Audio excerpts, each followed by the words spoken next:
Welcome to the K&E Podcast with your host Kenny and Eleanor. Do.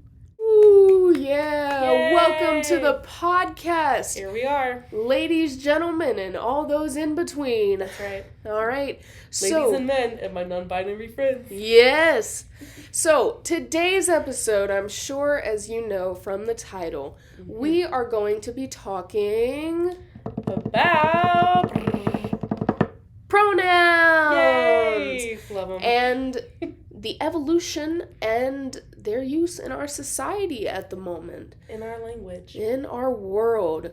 Now, I don't know about you, Elle, but there are a lot of people that I know personally who, even just as side pronouns, use they, them in the singular form. Now, for all my listeners out there who don't know, yes, there are in fact literal they, them, singular pronouns. This is not brand new. I promise. It's been going on for many a year now. But, yeah, you laugh, but you'd be surprised. There are many people out there who still to this day, they genuinely think that the pronouns they, them have to be used for only groups of two or more. Well, it's not even true. We do it all the time without even realizing it. Mm-hmm. Like if it's someone who's non-specific, you would say they and refer to them as... Look, I just did it there. Yeah. Them. You refer to them. You'd use a singular they, them to refer to somebody that you're not sure of. And yet, you know, it's so funny. Many people nowadays, they still use the excuse that it's just too hard to remember. Right. It's like... Well, I talked about it. We'll have this a little later on in the podcast, but I talked about it with one of our interviewees of the day, and they ended up mentioning in some extra footage that may not be included. You'll have to stick around to find out. Bonus content. How they felt that a lot of their self as a they-them individual was often ignored by... You'd imagine the same people who just simply aren't accepting of folks of that same vein, I'm sure. Mm-hmm. And it got to a point where we asked the simple question, why not? Yeah. Why not? With the singular they, them pronouns, we use them every day. Right. When referring to people that we don't necessarily know, or... maybe someone of whose gender identity we aren't sure of. Right. We'll say, well, can you ask them about this? It's a very simple thing. It's a very common thing that I'm sure we've even used, hell, before you and I were long here on this earth. Oh, yeah. I'm sure it goes back many a year before it became, not that it's, like, popular to use now. It's just accepted now. It's more, our generation is more accepting of these pronouns, whether it's singular or plural, I guess. Like, it doesn't even matter. Whereas I think older generations, they use it without even thinking about it. It's just, it seems like when you draw attention to it, that's where the problem lies. Right. That's where the anger or like the confusion or unknown sparks from. And it can be challenging for them. See? Yep. For them. And... you know, hearing from, I did interview our guests this week, hearing from each of these wonderful people individually, we all had long chats about something really important to them, and I think I can almost say for all of them, it's a sense of unity and of identity that, especially because many people don't almost agree, I suppose, with their pronoun choice, it feels like they're not accepted in general. Yeah. Why don't we go ahead and actually... Yeah, you want to listen to one? Yeah, let's go ahead and go through our interviews. Today we have 3 special guests. They were pre-recorded, so we'll go ahead and let this play. Joseph, Chey, and Calum. Welcome to the stage. Woo! Right now I am interviewing Calum. Calum, let me just ask you real quick. Are you all right with your identity being used in this interview? Yes. And are you currently aware that you are being recorded? Yes, I am. Right now, I am interviewing Chey. Chey, are you aware that right now you are being recorded for the use of this podcast? I am aware. And are you okay with your identity and all answers that you give to these questions being used? Yes, I am. Joseph, are you aware that you are being recorded for this podcast? I am aware that I'm being recorded, yes. And are you accepting of the stories or questions and answers that will be used in this interview for the podcast? Yes. Rather simple questions. What do you identify as? Most commonly, I would say across the board that I identify as just queer, both in the sense of sexuality and of gender identity. I identify as transmasculine. I self-identify as non-binary. And what pronouns do you use? I use they, them pronouns. I currently use she, her, and they, them pronouns. And I go by he and they pronouns. And are you open about the usage of your pronouns? I am, yes. I'm pretty open about them with close family and friends, but like more distant family members, I don't really talk about it. To a certain degree, I do not hide those things. I am not necessarily the type to, go out and introduce myself with those pronouns and specifically go out of my way to ask or correct people on them. Have you ever experienced a strong emotion/verbal response because of your pronoun usage? To a degree, in terms of those responses directed specifically at me, it has primarily just been through social media. If I were a little bit more direct, there would be certain people in my life and around me that would have a problem with it. I have received a little bit of backlash for using they pronouns. Not by anyone close to me, more just people who have overheard from back in high school, early college years. I have had a few people respond with large amounts of shock or respond by laughing or saying that it is not a singular pronoun and should never be used as such. And I've had some people respond not just to me, but to the idea of it with some anger, but it hasn't happened often enough that it has become a personal problem for me. Yes, mostly by family members. Yeah, when I came out to like my parents and my grandparents for I don't know, they reacted pretty poorly. But that was like several years ago now, and they've like grown past that. So very proud of them. I mean, it doesn't change that it happens, but. What challenges do you think you face because of your pronouns? Immediately, I would say I don't necessarily feel safe in some environments. I have to be very conscious of how I'm presenting in certain places to certain people. I very much rely on some people that would probably voice more of a negative opinion about those pronouns and my gender identity across the board in general. I find that it's often overlooked. Myself and a lot of other people who use they pronouns, while also feeling comfortable with another set of pronouns, tend to have the they, them ignored and just go by, and people just go with the he or she pronouns that they also are comfortable with. Have you ever felt that you needed to hide your pronouns or gender identity because of an unsafe situation? I have, yes. There have been times, especially around friends of mine, families, friends, parents,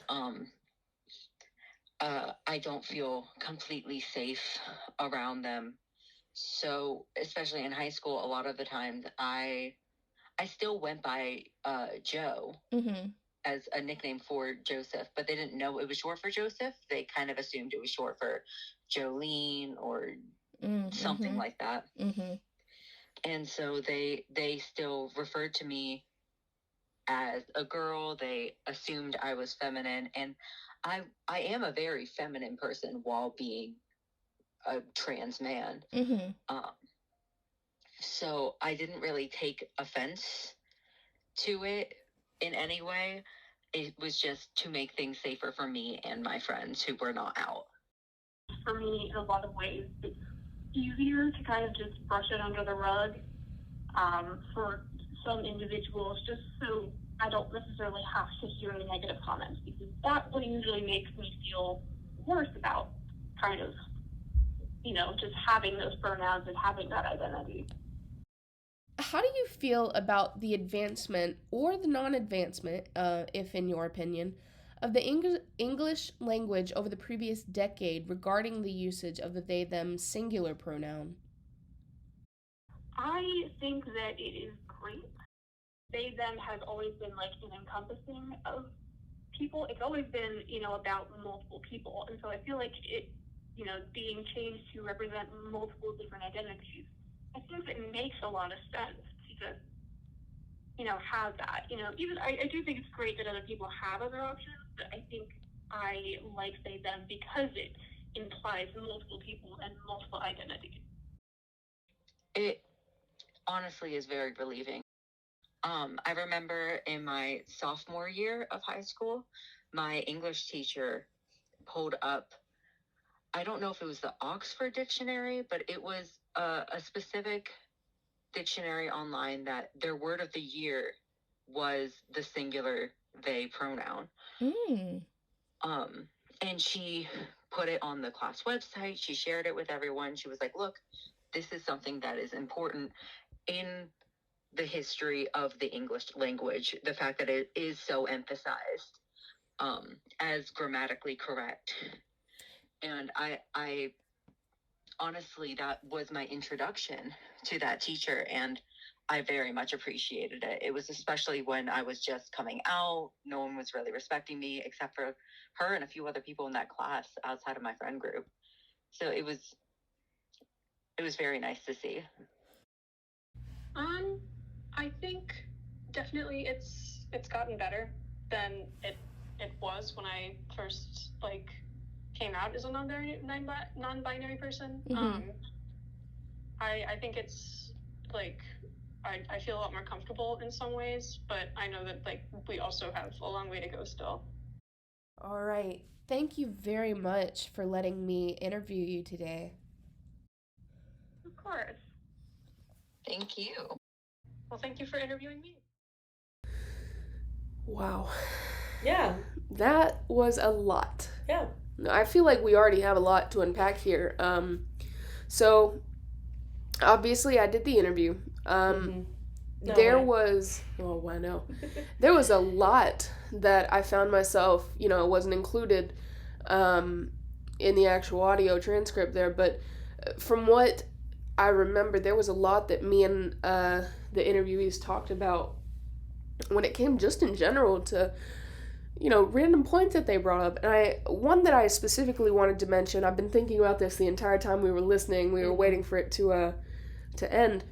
One thing I really wanted to bring up, Joseph specifically, I know, brought this point up, was the idea of the they/them erasure. And as somebody, can I ask real quick, what are your pronouns, Eleanor? She, her. She, her. And honestly, I couldn't explain to you why. I am considered what most people would consider a cisgender female. However, I do go by any sort of pronoun, I believe. She, her, he, him, they, them. I mean, honestly, it's like that old terminology, if you will. Call me what you like, as long as you don't call me late to dinner.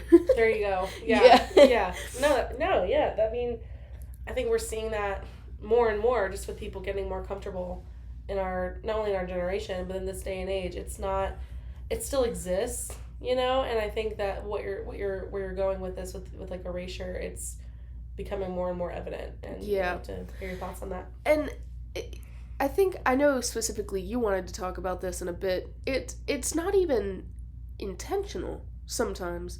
Yeah. Joe mentioned it.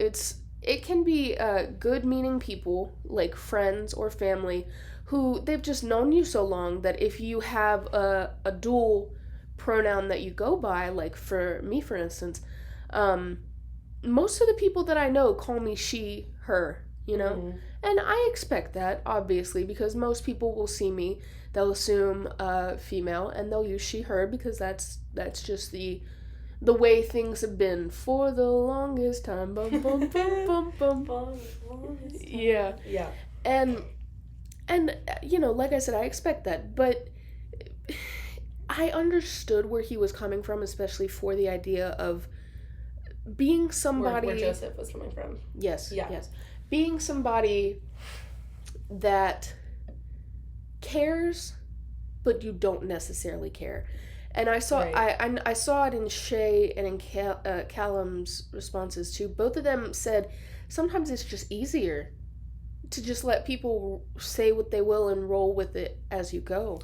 People like will conform to society, specifically like a heteronormative society or like a cis-focused world. Like it's people just defend so they don't have to face backlash. Mm-hmm. It's to avoid being singled out, because unfortunately, like that's just when you're different, you feel it more because people single Amen. You out. Yeah, you know that you're different because you're not a part of that. What's expected? You're not a part of the in crowd, as they say. Right. You're not.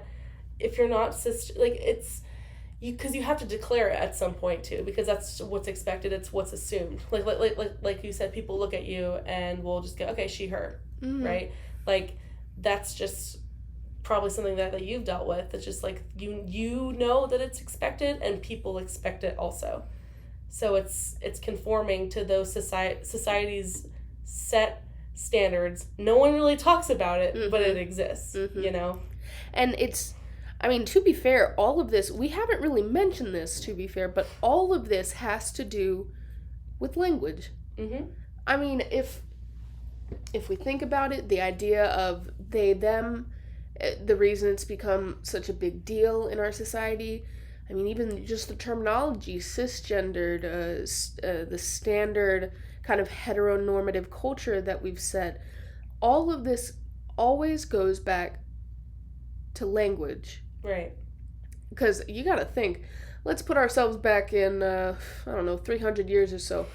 I don't think they would understand the argument that we're making here. Not at all. Of they, them as a singular pronoun. I mean, if we're talking Puritans and Salem witch trials, right. I mean, we're hung for just going by masculine names. Yeah. Yeah.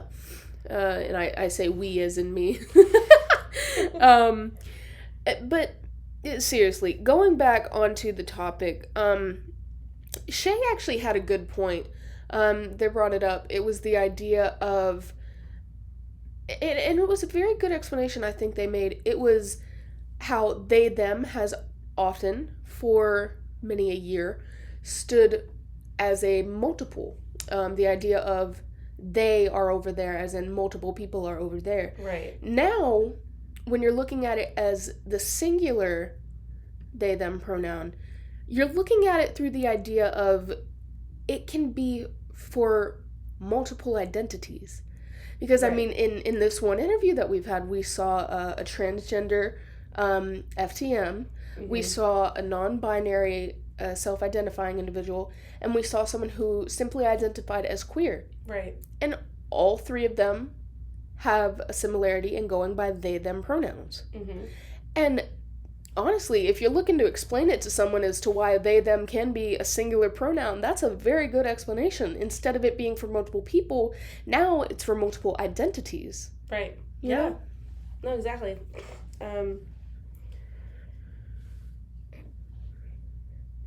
I know,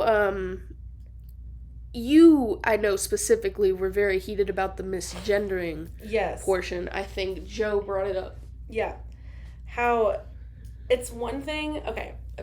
It's one thing. Getting serious, folks. Lean forward. Strap in. Yeah. Okay. So it's one thing to misgender someone to pardon my French, to be an asshole, right? I feel like there's two types of people. I feel like there's people who are not accepting of where society is moving more progressively into it, culturally, societally? Societal evolution. Yes, of accepting the singular use of they, them. Uh-huh. Or whatever else of singular type of pronoun you want to use. Honestly, I think the most common is they, them, right? Why not? Sure. So there's people who purposefully go out of their way to misgender, and they get upset with people who use they, them pronouns. They're more likely to say something along the lines of, oh, they get triggered by, if I misgender them. Yeah.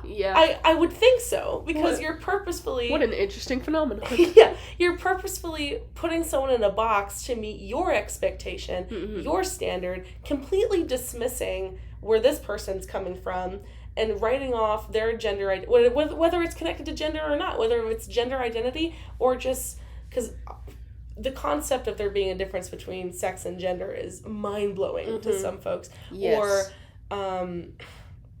gender identity being separate from sexuality, and right? Let's touch on that real quick, because I'm sure we have some folks out there who don't understand that point you just made. The difference between sex and gender. Now, this is a good language function. Sex, for those of you who don't know, refers to the biological components of what someone is born with. Right. At the moment, as far as I know, there are technically only 3. You have female, male, and intersex. Yes. And intersex is typically a rare thing that occurs. Very rare, but, it still exists. It still exists. Right. And, not to go off my point, but some people who are intersex use they, them pronouns because it's more familiar to them. Right. So getting back to what I was saying, gender is the social construct, you would say, right? It's like a personal identity. Of what one chooses to identify as. So, as I said earlier, I am a cis female. That is my sex. My identity, couldn't care less. Right. Yeah. That's just my personal choice. Right, yeah. And your sex can match traits of gender identity. Like, you can be more feminine, that would match a cis woman, right? You can be more masculine, that would match, be more cohesive, I guess, with a cis man. But that doesn't direct what your gender necessarily is. Or your sexuality. Yes. You could... Yes. And we'll get into that. Let me go back to my original point here. So, back to misgendering. So, right, there's people who purposefully do it just... for the heck of it, I guess, or they're just truly so ignorant that they can't sit there and learn how to use or understand they, them, whatever. But then there's also, I think, people who misgender unintentionally. Honest mistakes. Yes. So I'll use this example that we talked about earlier. If I have a friend, Sally, who goes by Sal now and has switched to they, them, he, they pronouns, it might take me personally, as a lifelong friend of knowing Sal as Sally, a day, maybe, to adjust to using different pronouns. And, if I accidentally slip up and say, oh, she's coming over instead of he or they are coming over, I know Sal would understand, because I'm not, again, pardon my French, an asshole. I'm not doing it on purpose, right? Yeah. So I think there's 2 types of misgendering there. It's the purposeful and it's the unintentional. And I think if we can shift away from this intentional misgendering, which I don't understand why it exists. It's people who have an agenda, I guess, or are so ignorant and so Isn't unwilling. It always? Or they're either so dismissive and so ignorant and not willing to understand, or they have this set lifestyle and agenda, and they know that society's moving towards being more inclusive and progressive, and they're not. Yeah, they don't like it, and they're not ready for it. It's always fear. Yeah, fear-based, of course. So, going off of that, I think we are coming towards the end of our episode, and I just want to say real quick, I know this is our first episode, but I am very excited for where this is going. Yeah. I mean, even just today's topic, I thought, originally I was like, oh, we'll get a few people, we'll get to know some point of views, but this has gone into a very interesting topic that I'm sure even a lot of our folks at home or at school, anywhere that they're listening, I mean, I'm sure they would love to get involved. Yeah, so, I agree. Folks, we would love to hear your opinions in the comments section that is available. We would love to know that you're talking about it with friends or family. Go ahead and share our podcast on all social medias as we have below. K&E Podcast coming to you at your local YouTube near you. Yes. Do do do do.